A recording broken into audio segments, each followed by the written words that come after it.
Bonjour, bienvenue dans la série sur la théorie des groupes.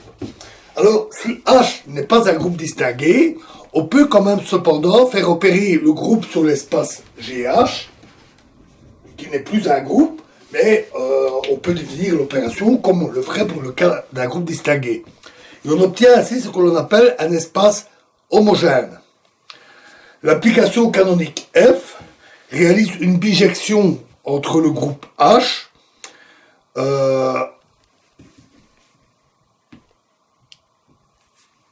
entre le groupe H qui contient entre le groupe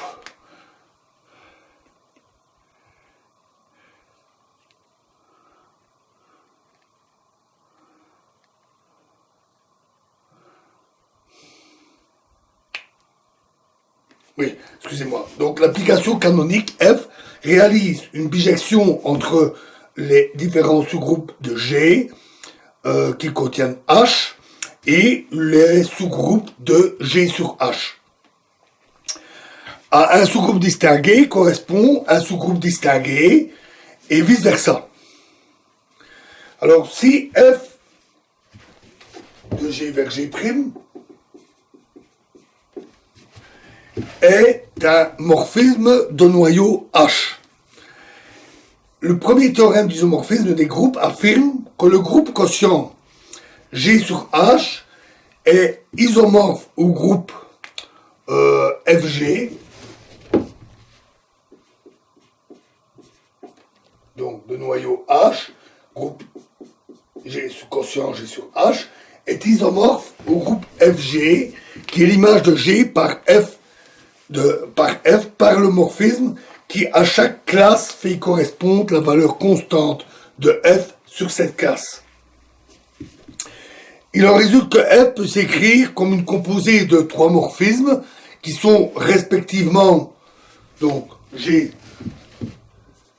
vers G sur H vers F de G vers G'. Ces trois morphismes sont respectivement surjectifs, bijectifs et injectifs. Indiquons enfin un autre résultat d'isomorphisme. Si H est un sous-groupe distingué de G et L un sous-groupe quelconque, alors LH qui est égal à HL est un sous-groupe H inter L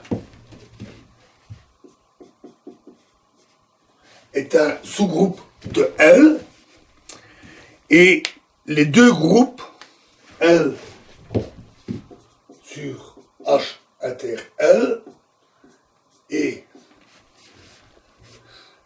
HL sur H sont isomorphes.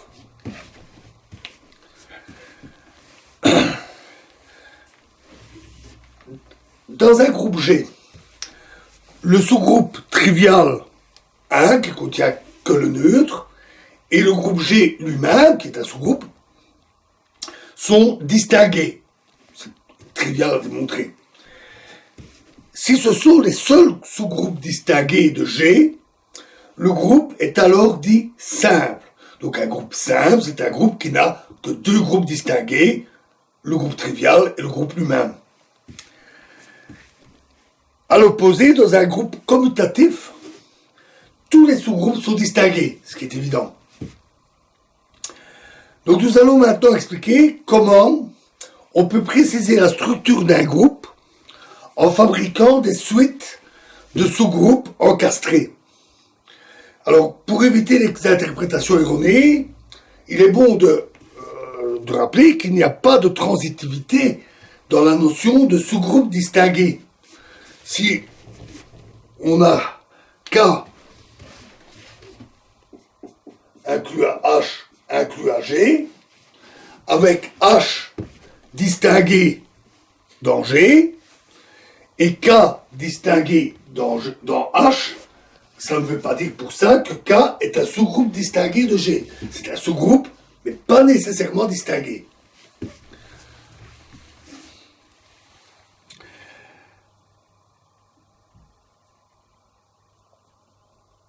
Alors, on appelle suite de composition d'un groupe G une suite strictement décroissante d'inclusion G0 égale G, contenant G1, contenant G2, etc.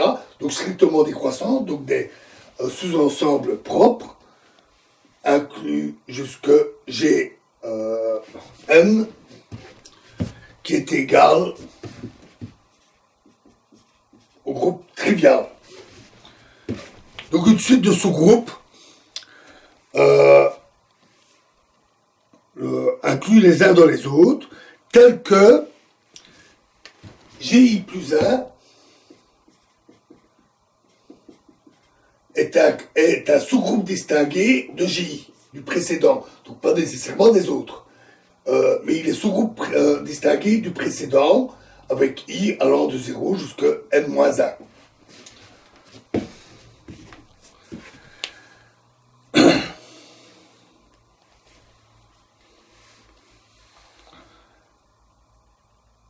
Alors, les groupes quotients, les sous-groupes quotients, puisque ce sont des groupes distingués, on peut avoir les groupes quotients, et les sous-groupes quotients GI sur GI plus 1 sont appelés les facteurs de composition de la suite. Si tous les facteurs de composition sont simples, des groupes simples, on dit qu'on a une suite de Jordan-Holder. Dans un groupe fini, on peut toujours trouver de telles suites, des suites de Jordan-Holder. Et leur longueur est un important invariant du groupe. Donc toutes les suites de Jordan-Holder d'un groupe fini sont de même longueur.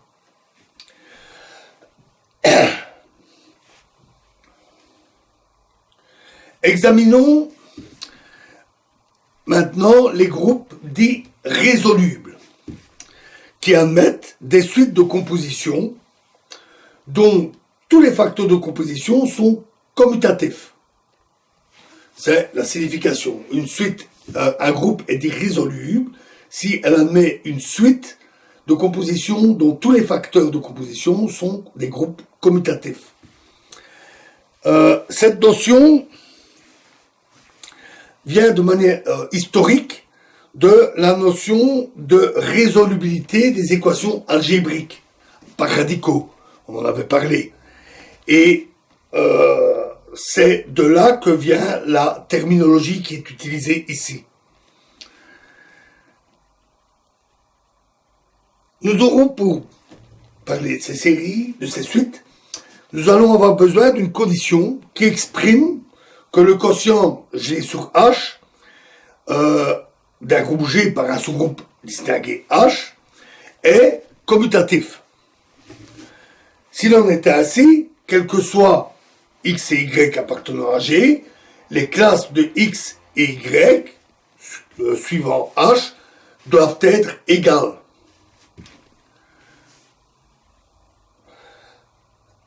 Pardon, les suites. Donc si on a X et Y qui appartiennent à G, on a XY et YX.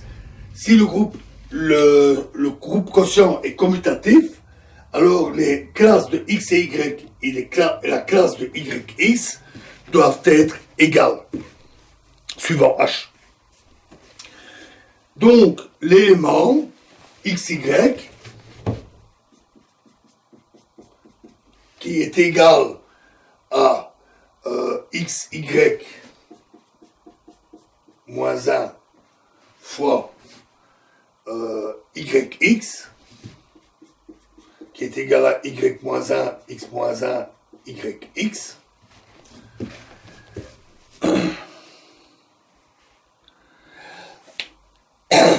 qui est appelé commutateur des deux éléments, X et Y, doit appartenir aussi à H, par définition des classes. De manière générale, si H et K sont des sous-groupes de G, on va noter HK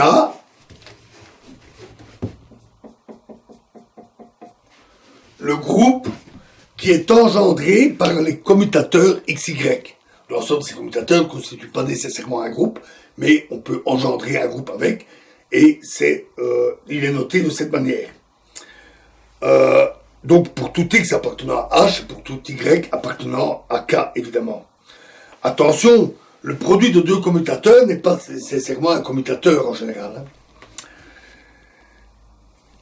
Le groupe quotient G sur H est donc commutatif si et seulement si H contient le groupe GG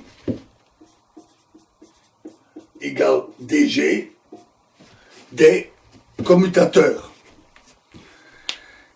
qui est appelé groupe des commutateurs de G ou encore groupe dérivé. Ce groupe est évidemment transformé en lui-même par tout automorphisme de G, et en particulier il est distingué dans G.